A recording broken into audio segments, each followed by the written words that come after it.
Divine Grace Igniter. ಪ್ರಭು ಕ್ರಿಸ್ತರಲ್ಲಿ ನನ್ನ ಒಲವಿನ ಸಹೋದರ ಸಹೋದರಿಯರೇ, ಇಂದು ತಾಯಿ ಧರ್ಮಸಭೆಯು ಪ್ರಭು ಯೇಸು ಉತ್ತಮ ಕುರಿಗಾಹಿ ಎಂಬ ಭಾನುವಾರವನ್ನ ಅದ್ದೂರಿಯಿಂದ ಆಚರಿಸುತ್ತಿದೆ. ಆದ್ಮೇಲೆ ಇಸ್ರೇಲ್ ಜನರಲ್ಲಿ ಅಥವಾ ಯಹೂದ್ಯರಲ್ಲಿ ಒಂದು ಗಾಢವಾದ ನಂಬಿಕೆ ಇದೆ, ಅಥವಾ ಒಂದು ಕಥೆಯನ್ನ ಅವರು ಆಳವಾಗಿ ನಂಬುತ್ತಾರೆ. ಅದು ಏನೆಂದರೆ, ದೇವರು ಮೋಶೆಯನ್ನೇ ಏಕೆ ಇಸ್ರೇಲ್ ಜನರನ್ನ ಈಜಿಪ್ಟಿನ ದಾಸ್ಯತ್ವದಿಂದ ಮುಕ್ತಿಗೊಳಿಸಲು ಆರಿಸಿಕೊಂಡರೆಂದು. ಮೋಶೆ ಒಮ್ಮೆ ಆತನ ಮಾವನ ಕುರಿಗಳನ್ನ ಕಾಡಿನಲ್ಲಿ ಮೇಯಿಸುತ್ತಿರುವಾಗ ಒಂದು ಕುರಿಮರಿ ಕುರಿಗಳ ಗುಂಪಿನಿಂದ ದೂರವಾಗಿ ತಪ್ಪಿಸಿಕೊಂಡಿತು.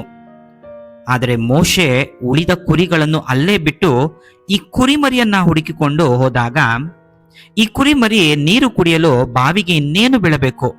ಅಷ್ಟರಲ್ಲಿ ಮೋಶೆ ಈ ಕುರಿಮರಿಯನ್ನು ರಕ್ಷಿಸಿ ಅದಕ್ಕೆ ಕುಡಿಯಲು ನೀರು ಕೊಡುತ್ತಾನೆ. ನಂತರ ಆ ಕುರಿಮರಿಯನ್ನು ಅಪ್ಪಿಕೊಂಡು ಮುದ್ದಾಡುತ್ತಾ ಹೆಗಲ ಮೇಲೆ ಹಾಕಿಕೊಂಡು ಕುರಿಮಂದೆಯ ಎಡೆಗೆ ಹೋಗುತ್ತಾನೆ. ಆ ಕುರಿಮರಿಯ ಮೇಲೆ ಕರುಣೆ ತೋರಿ ಮತ್ತು ಪ್ರೀತಿ ತೋರಿ ಮರಳಿ ಮಂದೆಗೆ ಸೇರಿಸಿದಂತೆ, ದೇವರಿಂದ ದೂರ ಉಳಿದ ಇಸ್ರೇಲ್ ಜನರ ಮೇಲೆ ಕರುಣೆ ತೋರಿ ಮರಳಿ ದೇವರೆಡೆಗೆ ಕರೆದೊಯ್ಯುವ ಕಾರ್ಯವನ್ನು ಮಾಡುವಂತೆ ದೇವರು ಮೋಶೆಯನ್ನು ಆಯ್ಕೆ ಮಾಡುತ್ತಾರೆ. ಹೌದು ನನ್ನ ಆತ್ಮೀಯ ಸಹೋದರ ಸಹೋದರಿಯರೇ, ಮೋಶೆ ಕಳೆದು ಹೋದ ಕುರಿಮರಿಯನ್ನ ಯಾವ ರೀತಿ ಮರಳಿ ಮಂದೆಗೆ ಸೇರಿಸಿದರೋ, ಅದೇ ರೀತಿ ಕಳೆದು ಹೋದ ಇಸ್ರೇಲ್ ಜನರನ್ನ ಮರಳಿ ದೇವರ ಪ್ರೀತಿಯೆಡೆಗೆ ಕರೆದೊಯ್ಯುವಂತೆ ದೇವರು ಅವನನ್ನ ಆಯ್ಕೆ ಮಾಡುತ್ತಾರೆ. ಪ್ರಭು ಯೇಸು ಸಹ ಉತ್ತಮ ಕುರಿಗಾಹಿಯಾಗಿದ್ದು, ಪ್ರಪಂಚದ ವ್ಯಾಮೋಹಗಳಿಗೆ ಕಳೆದು ಹೋಗಿರುವ ನಮ್ಮನ್ನು ಮರಳಿ ಅವರ ಬಳಿಗೆ ಕರೆದೊಯ್ಯುತ್ತಾರೆ ಎಂದು ಇಂದಿನ ವಾಚನಗಳು ನಮಗೆ ಕರೆಯನ್ನ ನೀಡುತ್ತಿದೆ. ಆದ್ಮೇಲೆ ಪ್ರಸ್ತುತ ಜಗತ್ತಿನಲ್ಲಿ, ಅದರಲ್ಲೂ ನಾವು ಜೀವಿಸುತ್ತಿರುವ ಈ ಬೆಂಗಳೂರಿನಲ್ಲಿ ಕುರಿಮಂದೆ, ಕುರಿಗಾಹಿ ಎಂಬ ಸನ್ನಿವೇಶವನ್ನು ಕಾಣಲು ಸಾಧ್ಯವೇ ಇಲ್ಲ. ಏಕೆಂದರೆ ಈ ಜಂಜಾಟದ ಸಿಟಿಯಲ್ಲಿ ವಾಹನಗಳು, ಬಿಲ್ಡಿಂಗ್ಗಳೇ ಹೆಚ್ಚಾಗಿರುವಾಗ ಕುರಿ ಮತ್ತು ಕುರಿಗಾಹಿ ಕಾಣಲು ಸಾಧ್ಯವೇ ಇಲ್ಲ. ನಾವು ಕಂಡ ಕುರಿಗಾಹಿ ಅಥವಾ ಕುರಿಮಂದೆ ಎಂದರೆ ಅದು ಮಟನ್ ಶಾಪ್ಗೆ ಕುರಿಗಳನ್ನ ಓಡಿಸಿಕೊಂಡು ಹೋಗುತ್ತಿರುವಾಗ ಕಂಡಂತಹ ಸಂದೇಶ. ಇಲ್ಲಿ ಕುರಿಗಳನ್ನು ಓಡಿಸುತ್ತಿರುವ ಕಟುಕ ಮತ್ತು ವಧಾಸ್ಥಾನಕ್ಕೆ, ಅಂದರೆ ಭಾನುವಾರದ ಬಾಡೂಟಕ್ಕೆ ರೆಡಿಯಾಗಲು ಹೋಗುತ್ತಿರುವ ಕುರಿಗಳು. ಕೆಲವೊಮ್ಮೆ ಕರುಳು ಚುರ್ರೆನ್ನುವಷ್ಟು ನೋವಾಗುತ್ತದೆ. ಕೆಲವೊಂದು ಎಳೆ ಕುರಿಮರಿಗಳನ್ನು ಎಳೆದೊಯ್ಯುತ್ತಿರುತ್ತಾರೆ. ನಾವು ಹೇಳುತ್ತಿರುವ ಕುರಿಗಾಹಿ ಖಂಡಿತವಾಗಲು ಇವರಲ್ಲ, ಬದಲಾಗಿ ಹಳ್ಳಿಯ ಕಡೆ ಕುರಿಯನ್ನ ಮೇಯಿಸಲು ಅಥವಾ ಹೊಟ್ಟೆ ತುಂಬ ಹುಲ್ಲು ತಿನ್ನಲು ಎಳೆದೊಯ್ಯುವ ಕುರಿಗಳ ಬಗ್ಗೆ. ಆ ಕುರಿಗಾಹಿ ಕ್ರಿಸ್ತರಾಗಿದ್ದಾರೆ, ಕುರಿಮಂದೆಯು ನಾವಾಗಿದ್ದೇವೆ. ಆದ್ಮೇಲೆ ಇಂದಿನ ಮೊದಲನೇ ವಾಚನವನ್ನ ಪ್ರೇಷಿತರ ಕಾರ್ಯಕಲಾಪಗಳಿಂದ ಆರಿಸಲಾಗಿದೆ. ಪ್ರಭು ಯೇಸುವಿನ ಮರಣದ ನಂತರ ಯೇಸುವಿನ ಪ್ರೇಷಿತರೆಲ್ಲರೂ ಬಹಳ ಬೇಸರವಾಗಿ ಮುಂದೆ ಏನೋ ಎಂಬ ಪ್ರಶ್ನೆ ಅವರನ್ನು ಕಾಡುತ್ತಿತ್ತು. ಆದರೆ ಪ್ರಭು ಯೇಸುವಿನ ದರ್ಶನ ಹಾಗೂ ಪವಿತ್ರಾತ್ಮರ ಆಗಮನದಿಂದ ಪ್ರೇಷಿತರೆಲ್ಲರೂ ಪವಿತ್ರಾತ್ಮ ಭರಿತ ಆಗಿ ಪ್ರಭುವಿನ ಶುಭ ಸಂದೇಶವನ್ನು ಸಾರಲು ಕೆಚ್ಚೆದೆಯಿಂದ ನಿಂತರು. ಕುರುಬನಿಲ್ಲದ ಕುರಿಗಳಂತೆ ಅಡ್ಡಾದಿಡ್ಡಿಯಾಗಿದ್ದ ಅವರನ್ನು ಒಟ್ಟುಗೂಡಿಸಿ ಪೇತ್ರನು ಜನರನ್ನು ಉದ್ದೇಶಿಸಿ ಮಾತನಾಡುವ ಸಂಗತಿಯನ್ನು ನಾವು ಕಾಣುತ್ತೇವೆ.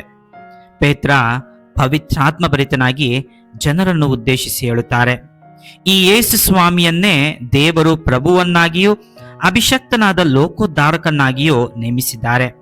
ಪಶ್ಚಾತ್ತಾಪಪಟ್ಟು ದೇವರಿಗೆ ಅಭಿಮುಖರಾಗಿರಿ, ನಿಮ್ಮ ಪಾಪಗಳಿಗೆ ಕ್ಷಮೆಯನ್ನು ಪಡೆಯುತ್ತೀರಾ ಎಂದು ಸಾರಿ ಸಾರಿ ಹೇಳುತ್ತಾರೆ.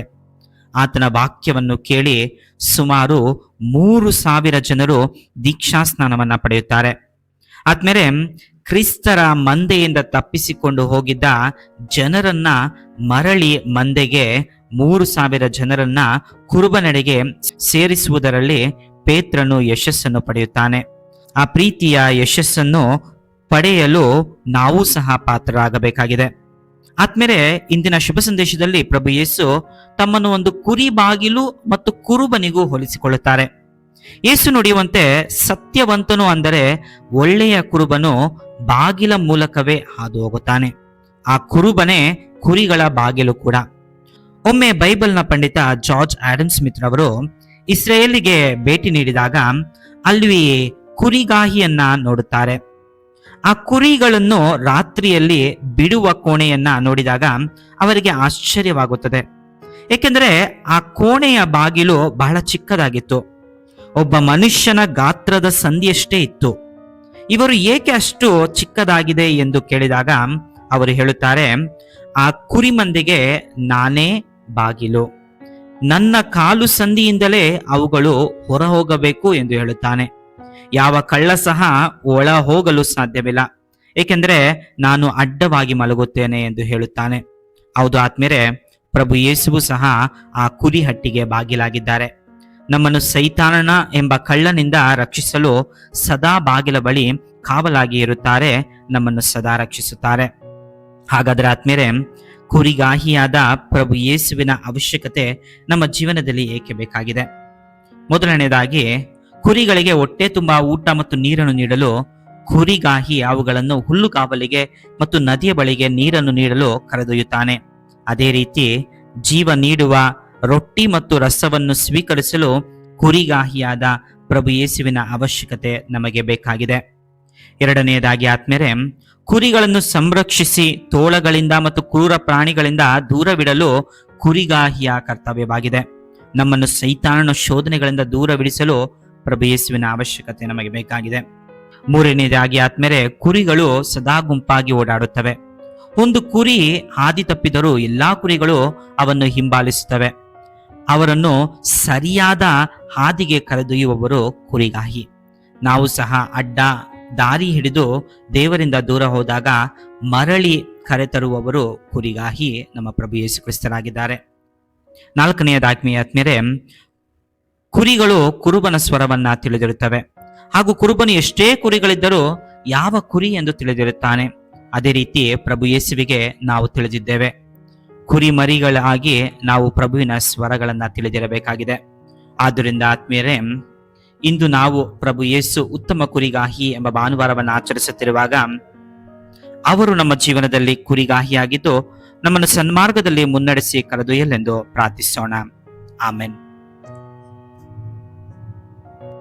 ಸಂತರ ಕಥೆಗಳು, ದೇವರ ವಾಕ್ಯದ ಪ್ರಬೋಧನೆ ಹಾಗೂ ಮತ್ತಿತರ ಆಧ್ಯಾತ್ಮಿಕ ವಿಷಯಗಳನ್ನು ಆಲಿಸಲು ದಯವಿಟ್ಟು ಸಬ್ಸ್ಕ್ರೈಬ್ ಮಾಡಿ ಡಿವೈನ್ ಗ್ರೇಸ್ ಇಗ್ನೈಟರ್.